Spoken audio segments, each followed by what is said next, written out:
estado estos días dando promo, ¿verdad? Conectadas a las computadoras todos estos días, ¿right? Tan popular. Tan popular. Pero, we had a little bit of a break. Poquito break, and now we're back. You're back now. Awesome. Ok, so, ¿de dónde surge? Ahora mismo tienen este nuevo proyecto, Chuchi y Adaliz, que es una serie web digital. Es una serie cortita. Vamos a hablar primero del proyecto. ¿De dónde surge la idea originalmente? Porque noté unas buenas influencias, ¿verdad? De comedia, como mencioné en la entrevista que hicimos anteriormente, que está disponible en mi canal de YouTube, pero aprovecho y aquí menciono de que pues hay una influencias bien claras de ese tipo de comedia como Broad City, por ejemplo. So, pero ¿de dónde surge la idea de hacer esta comedia ustedes dos? Bueno, si tú quieres empezar, Ashley, ¿por qué?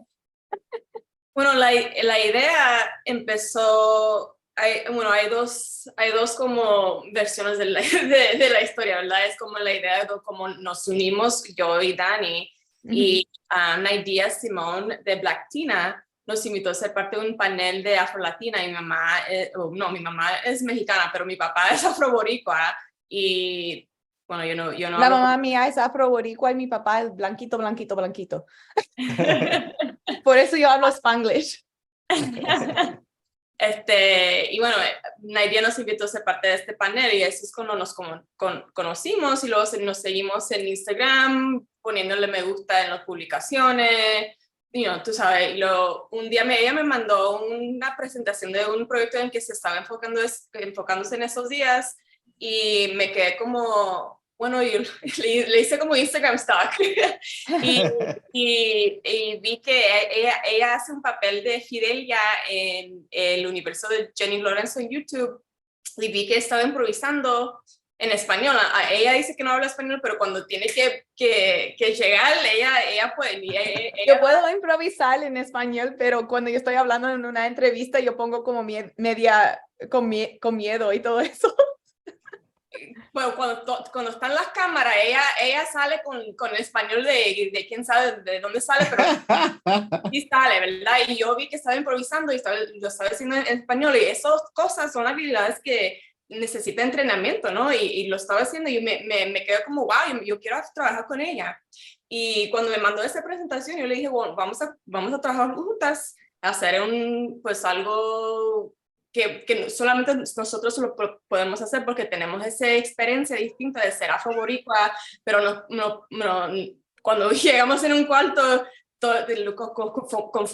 confundimos a toda la gente porque ¿qué quieres? ¿De dónde eres? De todo eso. Mira, tú estás celebrando Ramadán. Eso que siempre me dicen a mí. Siempre la gente me piensa que yo soy árabe. Pues es la verdad, porque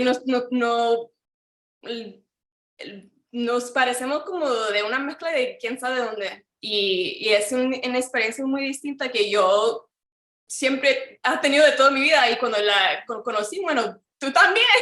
Bueno, vamos a escribir una historia que solamente nosotros podemos escribir, y eso es como nos unimos nosotros, y luego la idea se desarrolló desde esa experiencia de ser mezcladas con un pariente que es afrodescendiente o afropresente, Sí. y mi mamá y la papá de ella que no son afrodescendientes, y es like initial meeting, pero ya como se explotó en algo más grande que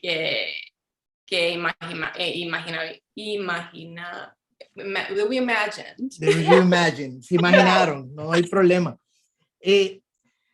Chuchi y Adele es esta comedia de situación de dos amigas que eran amigas desde la infancia, luego se separaron un poco de adultas, se han mantenido más cercanas, pero la diferencia entre ambas de adultas es demasiado fuerte para mantener la amistad. ¿Eso surge de cosas personales o fueron ustedes a través de el brainstorming de cómo contamos esta historia, cuál es la historia que contar, o fue que una de las dos dijo, mira, esto me pasó y quiero aprovechar y usarlo para la historia? Bueno, yo fue que creo que fue un poquito de todo que estaba diciendo. Ashley, como tú sabes, ella estaba hablando antes de cómo conocieron y cómo empezaron a trabajar juntas. Y ella tenía, yo siempre da todo el crédito a Ashley porque ella tiene una mente tan creativa y tan inteligente y tan... I know the English word, I'm going to say it in English. She's so creative, she's so intelligent, and she's so inventive and very quick to be like, hey, like, this is the idea that I have. Are you down to do this idea, right? And then, of course, you can't say no because, like, look at her. She's like, yeah, I got it going on, you know? So, lo que pasó es okay si yo soy en Spanglish, ¿verdad? Sí, no Okay, hay okay, problema. cool. Yo quería chequear primero, pero yo voy a tratar totalmente en español.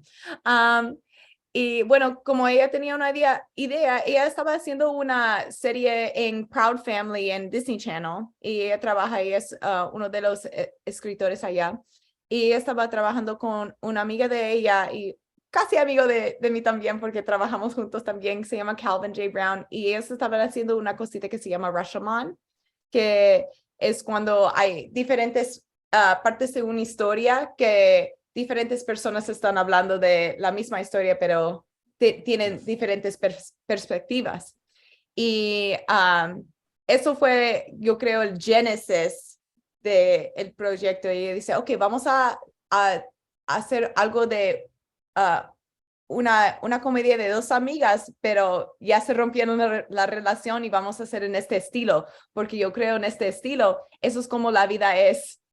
Realmente cuando toda la gente tiene diferentes historias y eso. Y después hablamos de nuestras experiencias porque Ashley estaba leading the room porque she's our showrunner and she was teaching us how to write and how to make this series. And she's like, okay, let's talk about our experiences and like, do we have experiences with that? And we both like luckily have really great friendships in our lives. But of course, you know, como la vida es, you know, things happen, people break up. And so we were talking about those stories and like how those affected us. And hablando, because ella y yo todavía tenemos los amigos desde cuando éramos chiquitos. So we were blending the stories of our friends who we still have that we definitely like, been, oh yeah, we got in a fight about that. We should add that. You know, poquitas cositas, you know, para ser real. Y so to answer your question, hay cosas que agarramos de nuestras relaciones que todavía tenemos y relaciones que se rompieron. Y we wanted to do like sort of like a funny, real, like heartfelt take on it, not just like, okay, like these girls are fighting the whole time. En realmente hay solamente 2 episodios que hay 2 diferentes estilos de una pelea, ¿verdad? Pero it's like it's very real in like how like these people are realizing that they're different and like that's the real issue, you know what I mean? And so that's kind of like how we dive into it. Yes. Algo que me gustó mucho del episodio, especialmente ¿verdad? Al principio, es que Ashley, tu personaje hace un code switching, que es esta personalidad que tienes que tener en el trabajo y luego tu personalidad real, incluso con las amigas, ¿no? Porque en el primer episodio estás en el trabajo y estás con otras amigas y tu personalidad es muy distinta. La personalidad de Adaliz es muy distinta a estas situaciones que cuando está con, digo, la personalidad cuando está con Dani. Y eso es algo que ustedes estaban pendientes de presentar en esta serie. Esto es algo que ustedes conscientemente se sentaron, queremos presentarlo de esta manera en la serie. Sí, bueno, cuando vamos al trabajo no siempre podemos ser como somos con nuestros amigos, con nuestras familias, especialmente como, you know, los idiomas, las frases colloquial phrases, you know, slang, cosas así. En el trabajo nos ponemos nuestros Sí. diferentes personalidades que tenemos. Pero fíjate que en el caso de los latinos, o por lo menos las personas descendientes de latinos, ¿verdad? O con ascendencia latina, tiende quizás a reflejarse un poco más porque los latinos normalmente, ¿verdad? Tradicionalmente, pues somos mucho más expresivos, mucho más activos, mucho más emocionales, llevamos las emociones a flor de piel y al vivir en Estados Unidos, pues como que en cierta manera tenemos que aprender a mantener eso escondidito, o no escondido, pero calma, o sea, take it easy y no eres quien eres realmente hasta que estás con tu gente. Sí, bueno, en el trabajo, Adaliz no hace nada de emoción, es the complete opposite. Cuando está en el trabajo y también cuando están con las amigas que no son latinas, se queda también como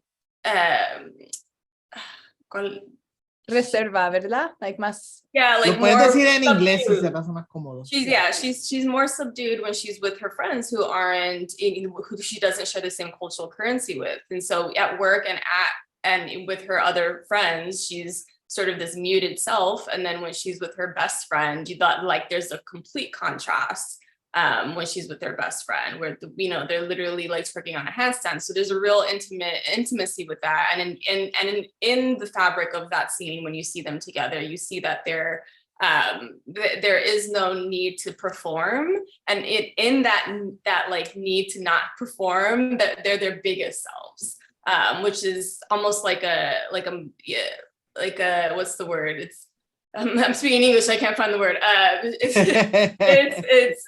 It's almost like una realidad alterna, una personalidad alterna, un alter ego. Yeah, like they're not performing, but even in that, they're their most performative selves. But it's not because it's a performance; it's who they are, and they can be that full self with each other. Okay. Y hablando entonces de ustedes, ¿verdad? Su origin story. Sé que, como me dijeron, ¿verdad? Dani, tu papá es afro-latino, No, la papá de ella. Ah, okay. Mi mamá es mamá. afro-latina. Ok. Y Ashley, entonces, es tu papá quien es afro-latino.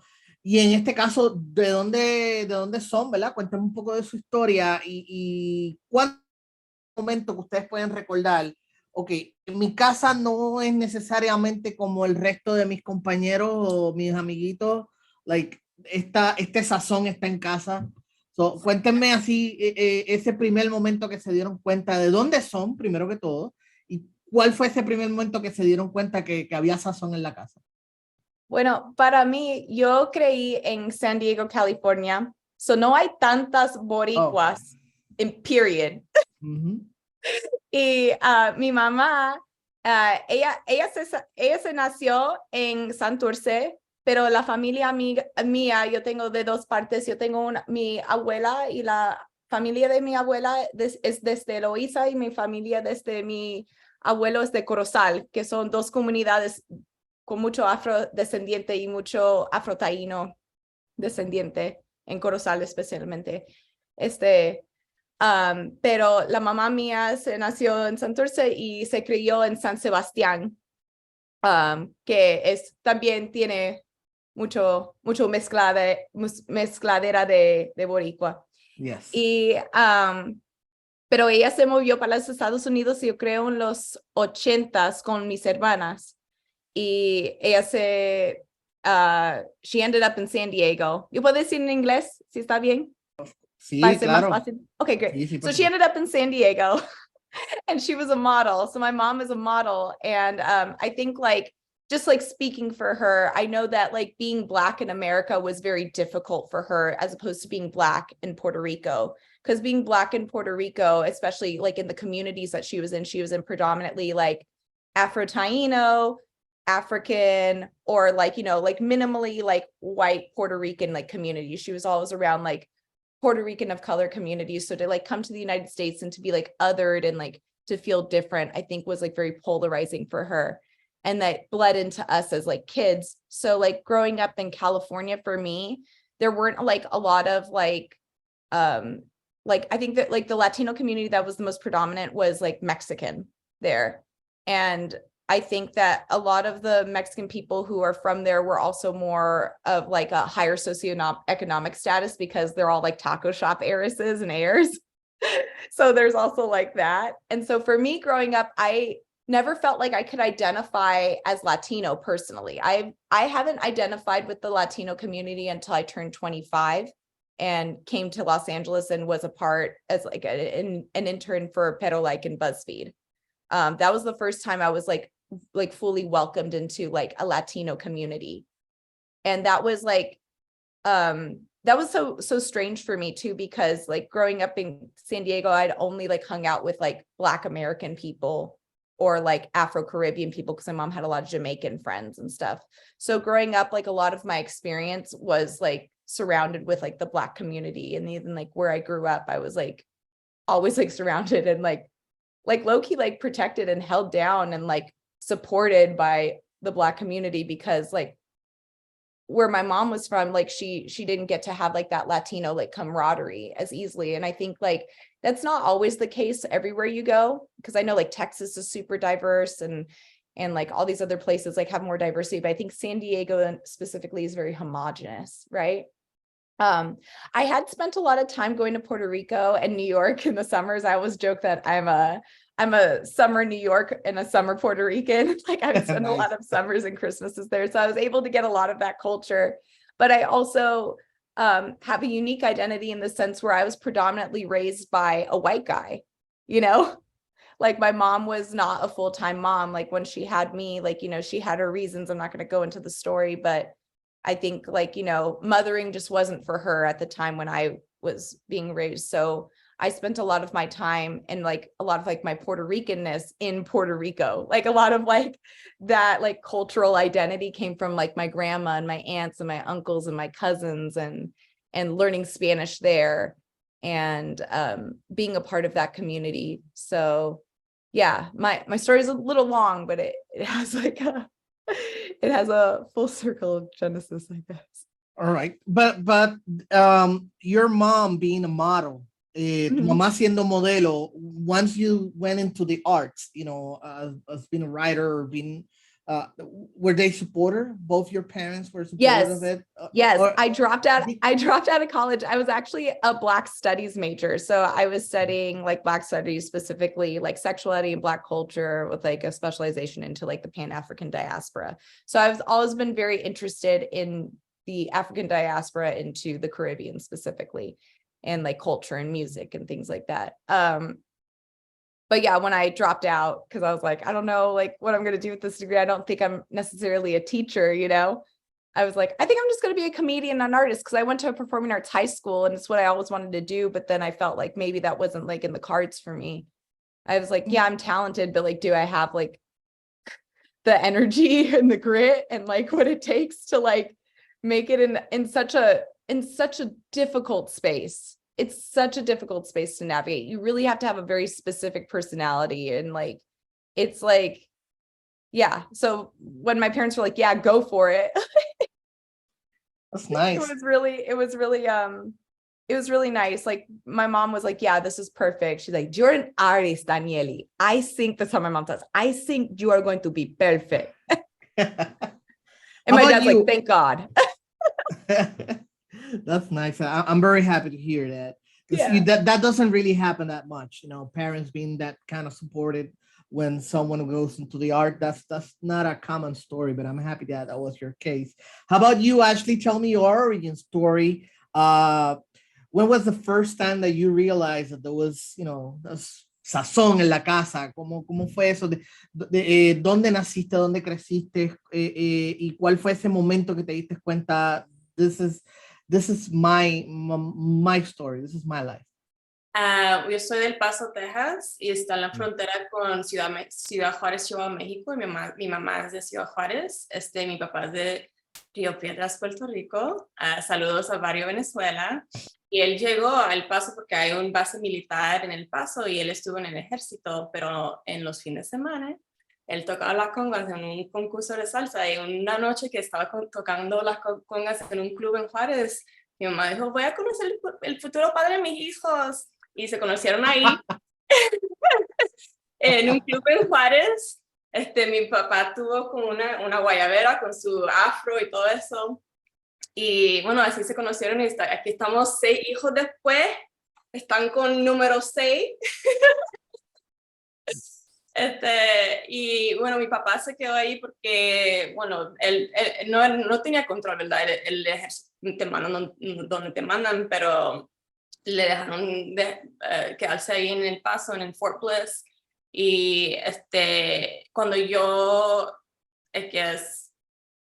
supe que, que también somos boricua en El Paso, bueno, es una historia que siempre cuento a mi mamá y yo te lo cuento también. Cuando yo nací, mi titi Malta, la hermana de mi papá, porque mi papá trajo toda la familia, trajo mi titi Malta, mi tío Carlos, mi abuela, todo. Se trajo el barrio entero. Y mi mamá dejó todo. She's like, goodbye. Y él trajo toda la familia. Y bueno, mi titi Malta llegó al hospital cuando yo nací. Y cuando llegó, ella, ay, mira esa pantalla, qué hermosa, que bella que niño. Y mi mamá, la mexicana, se quedó ahí en pantalla. Hay un bebé recién nacido aquí y se está enfocando en una pantalla. Y se tenían que aclarar que en Puerto Rico pantalla son las redes en México. Y mi titi Malta se estaba volviendo loca por el bebé que de sus 2-3 días ya tenía su pantalla, su arete puesta. Y esa historia me cuenta mi mamá y le cuenta a toda la gente, porque es cuando ella como se fijó que, hasta el español, bueno, no... creo que había más experiencia que ella tuvo, pero es una de las historias que usa para mostrar que hasta el español es diferente. Y mi papá tocaba las congas, mis amigos no tenían papás que tocaban las congas, los bongos, el güiro. todo Latin percussion.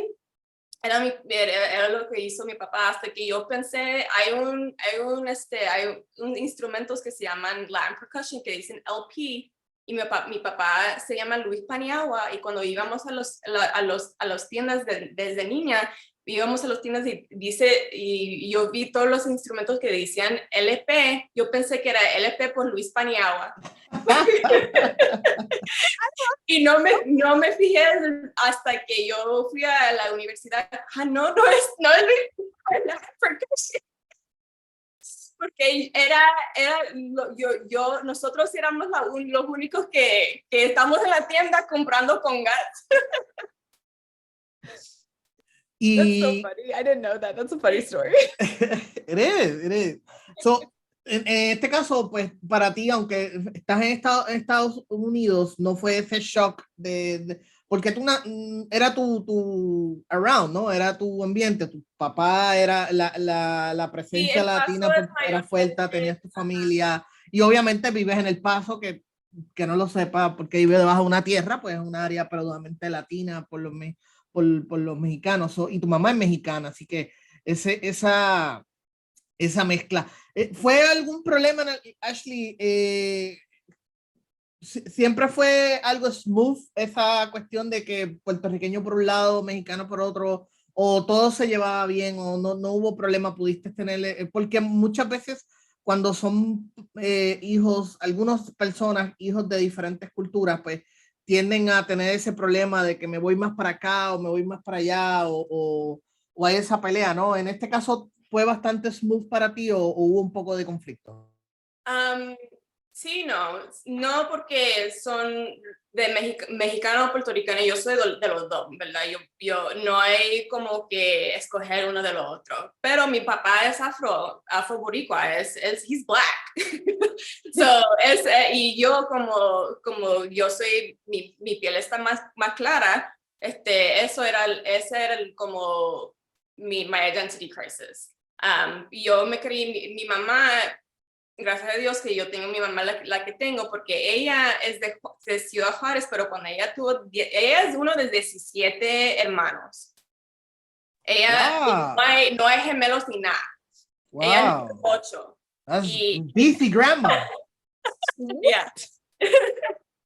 Y ellos tenían unos primos y unos tíos que cada año visitaban de Chicago. Y un día ella le preguntó a mi abuelo, la papá de mi mamá, ¿puedo regresar con ellos a Chicago? Y mi abuelo, sí, bebé, tengo muchos aquí. Su mamá, ella es de Ciudad Juárez, pero cuando ella tuvo 10 años, se fue para Chicago a vivir con sus primos. Y ella fue a la escuela, su introducción a los Estados Unidos era una introducción a la comunidad afroamericana. Ella conoce a América como afroamericanos. Y ella, porque ella fue a las escuelas como privadas donde eran como afroamericanos con dinero y era all girls school, escuela de mujeres, de niñas. Y ella, porque es una escuela de, eran como 5 que no fueron afroamericanos. Ella entiende como la cultura afroamericana más que entiende, bueno, las otras culturas que están aquí en los Estados Unidos. Fast forward que se casa con mi papá, que es negro, he's black. Ella entendió que, bueno, yo tengo hijos que no sé, que quién sabe lo que la gente va a pensar de ellos. Ellos necesitan comunidad afrodescendiente y en vez de llevarnos a una iglesia católica o que sea, ella intencionalmente nos llevó a una iglesia afroamericana porque ella supo que, bueno, ¿dónde puedes ir? Supposedly, ¿dónde puedes ir donde todos están bienvenidas a la iglesia? Mis hijos necesitan comunidad afrodescendiente, yo los voy a llevar a una iglesia afrodescendiente. And I grew up in a black church, and that community is the reason I don't have issues, bigger issues than I probably would have had in terms of my identity, because it was the Black identity that I had to navigate, and understanding the nuances between the Black American experiences and the Black Puerto Rican experiences and how they do differ, but how there is the central, the focal point where there were multiple stops in the slave ship, and Puerto Rico happened to be one of them. And so there's just this common history that we shared, and there's just the cultural currency that I was able to be a part of, because my mom just knew that her kids need to have Black community, and so she took me to a Black church. And all my core memories are just quite frankly at church. And all, yeah, so that was sort of the way that she ensured that I had Black community, because she knew that I came out looking the way I did, and that was going to be a struggle, knowing that she'd gone to Black schools in America, and understanding the nuances of what that was, just by living among her peers. And so that was it wasn't about being Mexican or Puerto Rican. That was sort of a given. It was the understanding of my racial makeup, and how that different, how people will receive me based on the room that I walk in. Y es fascinante porque ambas tienen unas características similares en su desarrollo, cuestión de que tenían esta influencia de varias culturas, de diferentes culturas, no solamente de una. Es increíble, y el mundo las conectó, o sea, tienen unas similitudes en ese origen. ¿Cuándo fue la primera vez que viste algo que tú decías, ay, yo quiero dedicarme a esto, yo quiero escribir, yo quiero hacer comedia, quiero ser actriz? Cuando estás en tu niñez o tu adolescencia, what was that first thing you saw that I want to do this? This is what I want to do, Dani. Sesame Street. Nice. Brought you by the letter D of Dani. Yes, I loved Sesame Street. I was a PBS kid personally. I was one of the kids who was fortunate enough to have Disney Channel, but I would prefer Sesame Street and PBS. Yeah, Sesame Street to me was, I have this weird memory that might be a little fabricated with my adult brain and my understanding of language now, but it's my perspective, and that's what matters. So I remembered like being little and watching Sesame Street or watching Fraggle Rock or like all like these like shows that have all these different mediums of like art, right? Yeah. And like how like they blend together like live action with like these puppets and like a little bit of cartoon and like You know, like I was just so inspired by art as a child. Like along with being a model, my mom is an artist. Both of my parents are actually artists. My dad would not consider himself an artist, and it makes me very angry that he doesn't. But my father's an interior designer. That man is an artist. That man is a brilliant artist. That man looks at a canvas, and I think I get that from him because I was able to, and actually seeing my house, I'm very proud of it. I've been able to, she watched transformation happen from blank walls to what I've made. But he has this ability to look at a blank space and just go, this is how we make it unique. You know what I mean? And both of my parents, like while they're divorced and definitely don't get along and probably still have a standing restraining order against each other, which is a longer story. Can't talk about it. I mean, I can, but we won't. And like probably a longer story because they're obviously not together. They are both, I think the thing that they both have in common is they're both like such creative geniuses. And I think that really like bled into me and bled into the kind of shows that I was watching and bled into the kind of like art that I was watching and the kind of things I was appreciating. Like I was always going to museums. I was always going to shows. Like my mom would take me, my mom loves reggae. And like similarly to Ashley, I grew up in a Black church, but it was a Jamaican church. It was a Jamaican Black church. Great music. It's funny because a lot of like reggae songs that are just regular songs I thought were like hymns like for like Jesus and like Rastafari. Turns out they're not. But yeah, like going to like see all these cultural shows, going to Balboa Park in San Diego. I don't know if you guys are familiar with that area, but it's a huge cultural art center. My mom was always so good, and she works there till this day. My mom's an artist. She like paints faces and does henna and like lives her best life. Like you can see her if you want to. If you go down to Balboa Park, she's the Black kooky lady that's going, "Mira, come here, I can paint your face." Awesome. So that. Yeah, I was surrounded by art. I was surrounded by creativity and theater, and growing up to a performing arts high school, I just like knew that I wanted to combine activism with art. That was very important to me, to align like my morals with art, because I feel like those two things definitely go together. And I feel like capitalism sort of like has like deteriorated that, because now art is about selling things. So I think ultimately what inspires me now to this day, from like childhood to now, is like, I want art to be reflective of life.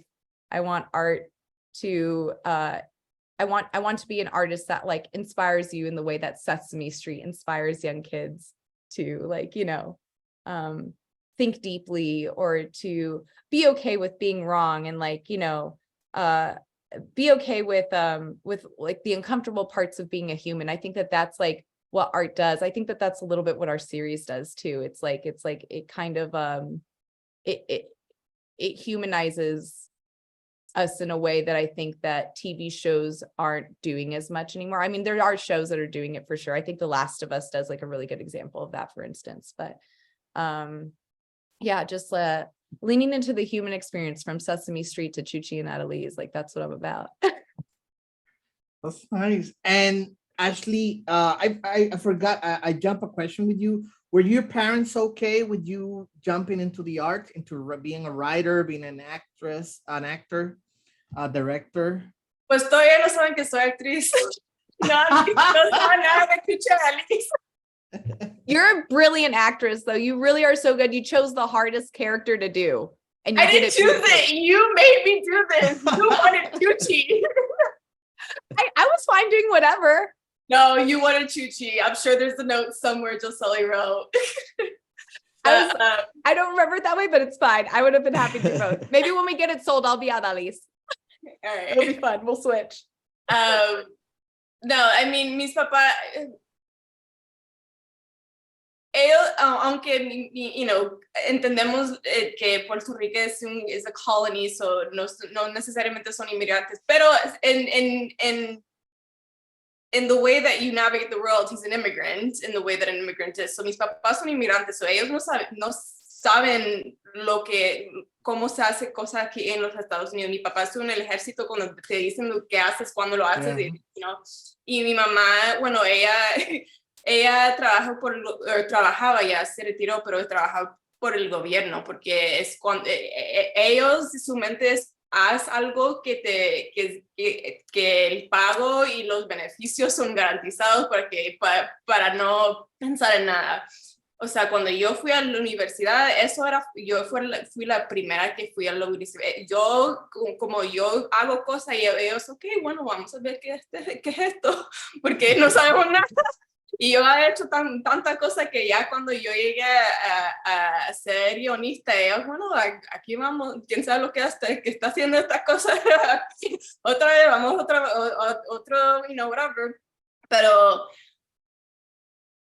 creo que ya aceptaron que yo hago lo que hago y yo pago mis biles y yo tengo health insurance y ya todo está bien, pero porque yo soy una de 6 hermanos y todos hacemos diferentes cosas, ellos entienden que, bueno, they're gonna figure it out, pero no siempre fue como, sí, qué bueno, how wonderful, this is great, ¿no? Ellos, cuando yo hago lo que hago, es como con miedo, sí lo siento que tienen miedo, pero bueno, Ashley va a hacer lo que va a hacer, aquí vamos. Bueno, Ashley va a hacer lo que Y en el caso tuyo, Ashley, ¿cuándo fue esa primera vez que quizás algo cuando niña, cuando adolescente, cuando sea, qué fue esa primera cosa que dijiste, esto es lo que yo quiero hacer? I want to do this. Bueno, yo he tratado de hacer todas cosas. Cuando yo fui a la universidad, era la primera vez que yo no estuve en una comunidad con gente latino o afrodescendiente. Yo nunca, yo no entendí la frase person of color hasta que yo fui a la universidad, porque todos éramos como of color, todos éramos of color y era normal. Like, why is this such a thing? People of color, whatever. And then I get to college, I'm like, oh, okay. I understand now. Y yo fui a la Universidad de Massachusetts y eso de ir a Texas, de la frontera de México hasta Massachusetts, small town, it was a big culture shock for me. Yo estudié neurociencia y cuando yo estoy en las clases, yo la única boricua en la clase y yo como aburrida y que ya no me gustaba. Y bueno, yo lo terminé porque cuando yo hago algo, yo voy a terminar lo que empecé. Yo nunca, yo siempre, it's my toxic trait. I finish what I start. But because I was so bored and also just like frustrated with my situation, I created a major. They didn't have a Latinx studies major, Latina studies major when I was in college. So I created a major. I combined the Black studies, music, sociology, and Spanish departments.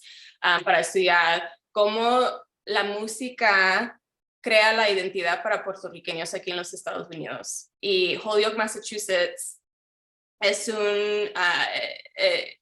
the most densely populated Puerto Rican town in the United States. So obviously New York by number has more literally, but density, like Holyoke's a girl. So it was the perfect place to study the musics that are specific to a place because it was essentially an ethnic enclave. Like this is a Puerto Rican town. And so I studied reggaeton, salsa, and jibaro musics in the area. I looked for plena and bomba, but they weren't really there. So I studied those 3 musics in that area, and it was just so I could go like clubbing on the school's dollar.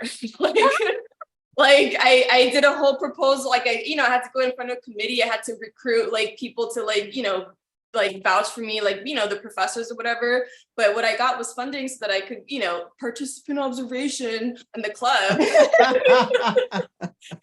It is a social experiment. Yeah. Social research. But I'm so proud of you. That's so good. Thank you.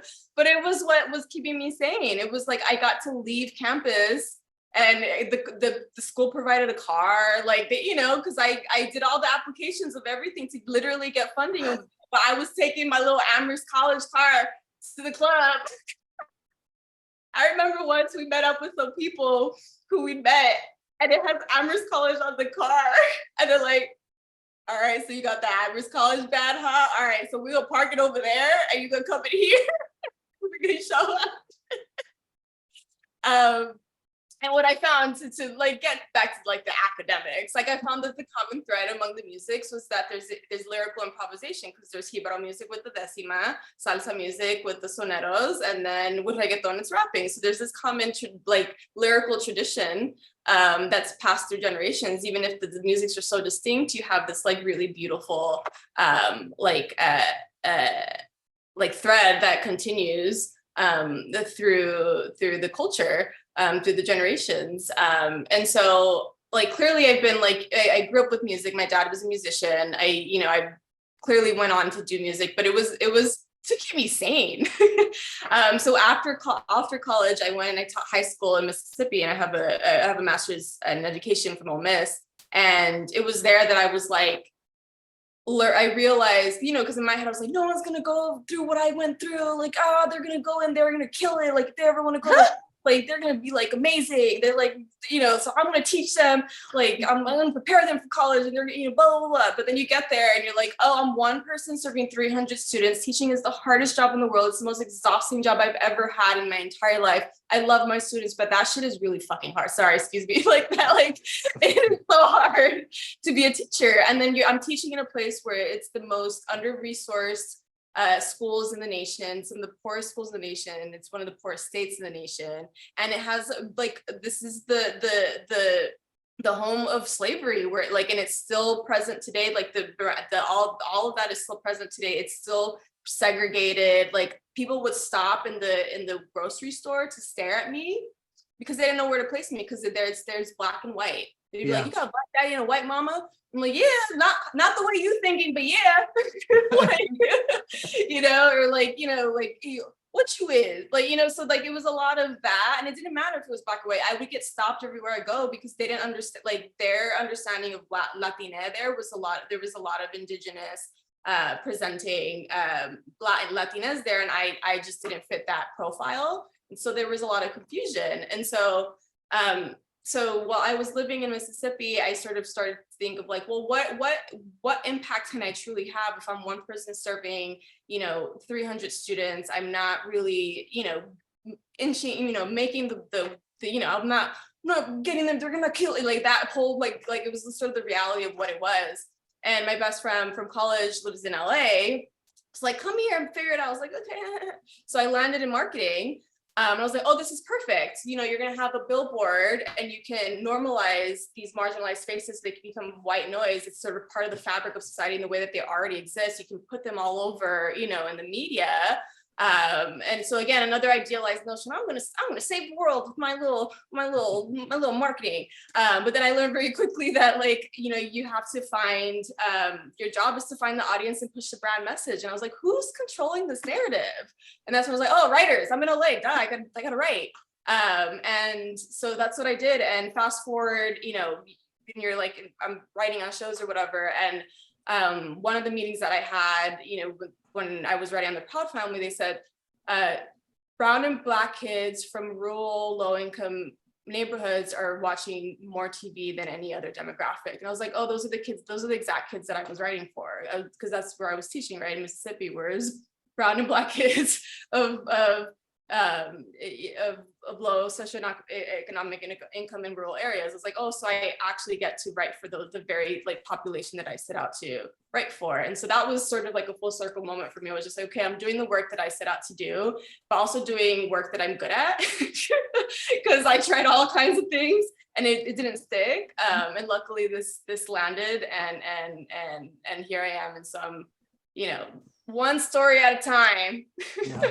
I'm very happy to hear that, because one of the things I really like about Chuchi and Adaliz is that you can feel that it was written by the same people that are on the screen, and I'm not saying that things have to be written only by the people that are presented on the screen, but it's so refreshing knowing that lo que se está hablando, ¿no? La conversación surge de las personas como las que están en pantalla.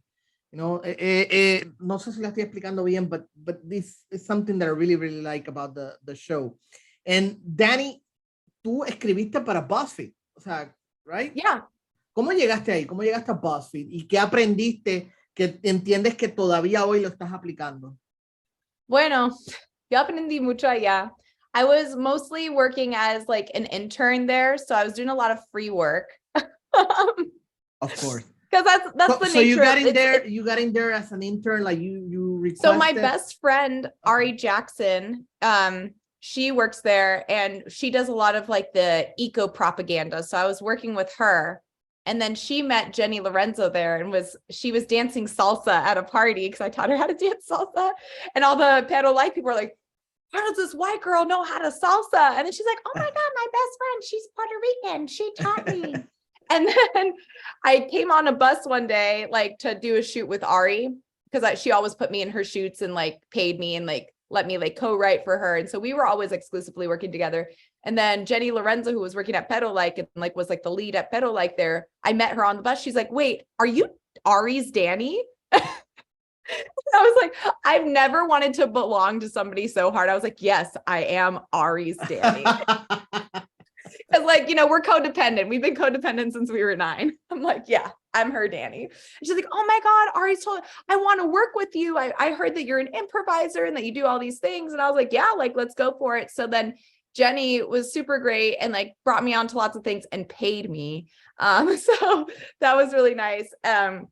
So I'd work with her a lot, and then I'd met like other people throughout Pero Like and connected other friends like into Pero Like as well. And like we all like started working together. And then, like as time goes on, you kind of have to like move on and like do other things. So like I moved on, I did other things. Like the last thing that I worked on was Shit Puerto Ricans Are Tired of Hearing was one of the last things I helped co-produce on. I don't know if you've seen it, but no, but I love the concept, and I'm gonna look for it. I'm pretty proud of it. It garnered lots of views. I also interned for Tasty. So like that was the other thing I was doing because I'm also a personal chef and I have like a cooking background. My white grandma, Martha, Ashley met Martha. My white grandma, Martha, is actually a cordon bleu trained chef. So that's where I've learned like a lot of like my cooking skills and my knife skills. And like, it's sort of like a private passion of mine that I also just love to do. I love to like treat friends and like cook food and like get like spency ingredients. Yeah, it's one of your love languages. It is. I do. I love feeding people. Yeah, so I worked there. I wrote there. I did a lot of writing in Groundlings, like when I was doing writing lab and stuff like that. That's where I really learned how to write like comedically. Like that's like where you learn how to like understand a character and like what they want and being like very, very specific, because it is very character centric. It's not very story centric. So that's the kind of writing I'm not like great at. Like I guess like formulaic writing, I don't really understand that much, because I understand that there's like even though like there's like Ash Astrally, she knows I'm not like super like, I don't really understand like the formula of writing, but I do understand why a character would do what they do. And I'm good at that. Like I do understand like a backstory of a character that doesn't necessarily need to be said, but we can show, so I understand how to do that. And I think that a lot of that experience didn't really come from Buzzfeed as much as it came from my Groundlings training, because I did that Groundlings training for close to 6 years. And it was like very critical. Y los Groundlings son una leyenda, o sea, son legendarios y han salido mucha gente de allí. Y es algo que tú llegaste igual, o sea, fue porque lo leíste, lo escuchaste, los encontraste, te llevaron allá. Yeah, I just, my sister was the one who told me. I was at the Vancouver Film School. When I dropped out of UCSD, I got a scholarship for the Vancouver Film School and lived in Canada for a while. And that was the most awful experience of my life. Oh, wow. Yeah, I like literally, I rarely talk about, I don't even put on my resume. I did not like it there. And I was not being challenged there the way that I wanted to be challenged. Like I'd already gone to a performing arts high school. So a lot of the things that I was learning there were, things that I've already learned. Not to say that you can't relearn things that you've already learned. I'm definitely like not one of those people like where I'm like, I've already learned that, so I know everything. I'm not a know-it-all by any means, but it was just like the nature of like what it was like. It was also super homogenous, also very white, like similarly to Ashley's experience in college, just kind of like realizing like, whoa, like I'm in a completely different zone. I'm immediately being stereotyped. I'm immediately being asked to play things that are not even true to my culture. I'm immediately being asked to play Latina for whatever that means. Like anytime I did anything, they're like, yeah, but can you do it more like Latina? And I didn't even know what that meant. Ellos querían que tú sacaras un caldero de arroz con pollo. Right. Literally not even that. Because if I did that, they'd be Mofongo. like, that's not tortillas. So I don't know if that's Latina. Like, you know. So my sister came up to visit me, realized I was miserable. And she's like, girl, no, you need to be at the Groundlings. And I was like, what's that? And then she showed me what it was. I applied there. I got the diversity scholarship for lots of years in a row, luckily. So I was able to not pay a ton of money to be there, and had a lot of experiences there, good and bad, but mostly good, you know, because like when you're learning something new, it's like sometimes heartbreaking and discouraging at times. But I think that a lot of like the skill that I have now, I really do owe to that school. I think a lot of like the way that I do my art and the way that I create characters and the way that I understand characters and the way that I come into rooms like for like punch-up jokes writing with my lovely co-boss here who believed in me enough to think that I could write at this place. I was like very shocked. Ashley gave me my first writing job, which was amazing. I'm dyslexic, so I'm like very scared to write too. That's like the other thing. I have like learning disability. And so I'm always like very scared to like actually like write something. And Ashley called me up one day and said, you have an interview tomorrow. And I was like, oh, cool. Is it like a mock interview? Like I was just like down to like help her out. She's like, no, Dani, it's a real interview. Funniest person wins. And I was like, okay, what's it for? She's like, it's for the podcast I'm writing that I've told you about. She's like, just go in, you'll be fine. I'm really sure that they'll hire you. And I was like, okay. And I did it. And sure enough, I was hired. Thanks be to Guillermo, Wendy, Jamie, and Ashley. They believed in me enough. We get into the writer's room and I had never had so much fun. I never loved waking up at 6 a.m. more in my life. And Ashley was such an incredible leader and such an incredible boss and so encouraging and like pretty much took a good chunk of my jokes. I was very shocked. I was listening to the podcast. I was like, wow, there's a good chunk of my jokes in there. And Michelle Rojas is not okay. Yes. So Dasha Polanco and the Kid Amaro, and Dani has a scene in the pilot where she shares with Dasha. So check it out. Yeah, I was able to also do VO, and I was just like, it was such an affirming and really like life-changing like job opportunity for me. And actually, so I'm very grateful to you for that. But like, yeah, it really like it shaped my new writing career that I guess I've always like kind of had, but like now I can like say like, yeah, I'm learning how to write better is how I say it. Cause I don't want to talk bad about myself. Cause I'm definitely not like a writer quite yet, but I'm learning how to write better and I'm learning to do more. And what was the name of that podcast you just talking Michelle Rojas is not okay. Michelle Rojas not okay. Okay, so you guys can look for that. Ashley, you wrote for The Proud Family, which is a show that is currently in Disney Plus available. How do you get there? And tell me a little bit about your story. How do you start getting jobs and that process that eventually lead you here writing your own show?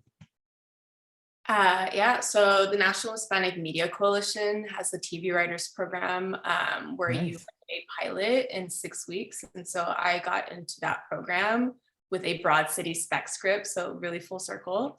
And so after that program, I got a freelance episode on Fast and Furious Spy Racers on Netflix. Oh, nice. Yeah, and then around that time I got a manager. And then I think maybe a year later I got staffed on Vida on Stars. And then that fall I got staffed on Proud Family. And there's no Indeed.com for these jobs. You don't send a resume for these jobs, you submit a sample. So you need at least 2 writing samples that you're proud of. If you're a comedy writer, you need 2 comedy samples. If you're a drama writer, you need 2 drama samples. It's not till you're like more established that you can start like, comedy and drama. But as you start, you need to like choose a lane. And so my lane is the comedy lane. And so you submit a sample, and then you also, a lot of it is just like people sticking their neck out for you and giving recommendation. And so I got recommended for Vida and for the Proud Family. But these recommendations get you potentially push needle forward for you to get the meeting, right, with the showrunner, who is like the CEO of the show. And but it's up to you to sell yourself during that meeting. And I remember when the Proud Family meeting, I like barely made it on time. It was a Friday. Ralph Farquhar, like, who's the showrunner. He's the 6th Black executive producer ever in Hollywood. So he was, you know, when I made it to the thing, he was like, he took the meeting in the foyer of Disney. Like, he didn't even give me like an office to do. It was like people leaving work. He was ready to go. So I was, you know, but I had my meeting, you know, and I was like, I took it seriously. Yeah, there's all these people leaving, you know, to go to their cars, but I was like, I'm selling myself. And you know, you lead with your story. You have to, you know, if you're a comedy writer, you have to make them laugh. And he was laughing, and then he started showing me pictures of, you know, whatever, like, you know, commonalities that we had. He went to West Point for like a year or two, and my dad's in the military, so we shared that, like, you know, it's like commonality of just like that military experience. And after the interview, he called the person who recommended me, and she's like, she's very funny. And as we're leaving to the car, he was just like, all right, I'll let you know when we start. So, you know, it wasn't the official offer, but it felt good. You know, it was just like, oh, this went really well. And what was cool about it is, what fast forward, if you watch the pilot of the Proud Family, if you're familiar with the show, Penny and Oscar, they go back to school shopping, and that's directly taken from my life, where I told a story. It was the first pitch that landed into the Proud Family. It was the first story that I like told that was like, you know, that resonated with Ralph Farquhar, because he makes the final decisions. It was talking about how my dad, when I went to high school, it was I always went to private school, so I always had uniforms. But at high school, I went to public school, so I didn't have uniforms. So it was my first real back to school shopping experience. And my dad he's in the military, so he took me to the military store. It was like, all right, get 5 turtlenecks. And I like was about to cry, and luckily my mom was there. I was just like, no, we're not doing this. And like, we went and bought like real clothes. So if you see the pilot of the Proud Family of the reboot, you'll see that Oscar takes Penny to the Army Navy store and like has her like trying on all these different military outfits for you know, for back to school or whatever shopping. But then Michael's in the fitting room, like making them, you know, stylish. And so every time she comes out of the fitting room, Oscar's like, what? No, this is too nice. No. And that was just like completely taken from, you know, my story of just like my dad literally taking me and was like, all right, buy turtlenecks, and me like literally like nearly in tears. But yeah, so I started with, you know, you just submit scripts. I luckily got into that program, and that program is sort of like well established and has a good reputation. So National Hispanic Media TV Coalition, or NHMC TV Writers Program. And then from there, sort of like you get a recommendation, and your script has to, you know, shine. You sell yourself in the meeting, and then you get into the room and you tell your story, and sometimes the showrunner likes it and puts it in your show. All right. So guys, I'm really thankful for this interview, for this episode. I really enjoy hearing about your stories. Chuchi and Adaliz, are we any close to getting a place where people can go and watch the whole show, or are we still working on that? Still working on it. But we are premiering at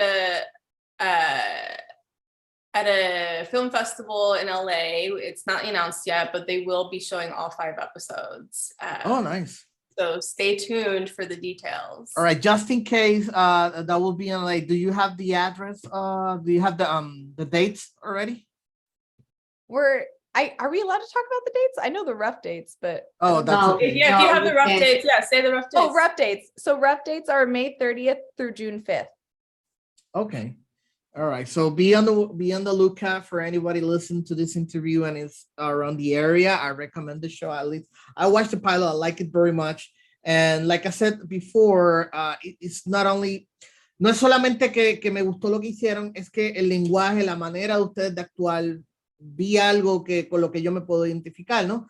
Yo por mi edad, yo pues me crecí viendo todo este tipo de material de comedia y pues no siempre me veía en pantalla. Y esta vez pues verlas a ustedes pues fue esa chévere de ver gente que, ustedes se parecen a gente que yo conozco, se parecen a gente de mi familia y hablan de esa manera, así que fue fantástico ver esto. No sé si me da tiempo para una última pregunta, pero quiero terminar con esto y es, ¿cuál es la influencia que todavía al día de hoy ustedes siguen presentes en la parte de comedia? Por ejemplo, porque hemos hablado de sus influencias de cultura y todo eso, la educación, la experiencia y todo eso, pero esa comedia, esa primera comedia que te hacía reír tanto de niño o de adolescente o en tu proceso que todavía hoy día lo continúas. Puede ser una persona, puede ser un libro, puede ser un programa. Dani, dime tú. I don't know if I have just one person. Okay. It but can be a show, it can be a book, it can be something that you watch that you still always carry with you whenever you're going to create something new. Honestly, so you're going to laugh at this. I would argue that The Sopranos is the greatest dark comedy of our time because it's literally about a suburban dad just trying to deal with his life and his kids. And like I will like second that notion. Like, I love and The he Sopranos. Also happens to be a mafioso, you know what I mean? And he's in therapy. Like it's like, and it's funny because a lot of people like watch that show, and it's funny because I listen to lots of interviews with David Chase because I just think he's really brilliant, right? And like, you know, he was talking to Terry Gross one time. He's like, it's like I have two different types of fan bases. There's the fan base that I fucking hate, which is like the people are like, yeah, Tony's super cool, like Tony, we love him, like he's like such a badass. He's like, and I hate those guys. He's like, but then there's the people that I love that I really made this for. And it's like the people that know that this is like a dark commentary about like social, it's a social commentary. It's a commentary on the times because it was during 9/11 even. It's a commentary on politics. It's a commentary on race and relations because there's all like these different things that happen within like this like tiny community of like asshole like boomer dads. Yeah. like that's what the show's about. It's about these asshole boomer dads that like are trying to find happiness and like peace with themselves. And I think that is the most like brilliant comedy writing I think I've ever seen. And it is my Office. You know how people watch The Office? Yeah. I will watch The Sopranos once a year all the way through. Yeah, I love The Sopranos. So we're right there. Ashley, what is that comedic influence that you can tell that still today you still carry with you whenever you're going to create something new or we're going to write something? Is that there's something that's still with you that whether it's something you watch as a kid or a teenager or during your studies, it can be a person, can be a show, can be a book, can be anything. Michaela Cole, she's my favorite artist. I think everything that she does, that she shares, that she chooses to share with the world is brilliant. And I'm grateful that she exists. Michaela is amazing. And I think she's one of those persons that you cannot not notice her. Like, o sea, cuando ella está en algo, tienes que verla a ella. Like, y tiene una mentalidad que es igualmente extraña, pero fascinante. Like, you can. Pero, anyway, gracias un millón, de verdad, por esta entrevista. Ashley, Dani, les deseo mucho éxito. Ojalá y pronto escuche de Chuchi y Adela en donde sea que sea, voy a hablar de ustedes, voy a asegurarme de que la gente lo sepa. Así que gracias, mucho éxito y take care. Y gracias por la invitación. Gracias a ustedes. Gracias. Y recuerda a la gente que está escuchando este podcast que la gente que se porta bien rara vez hace historia.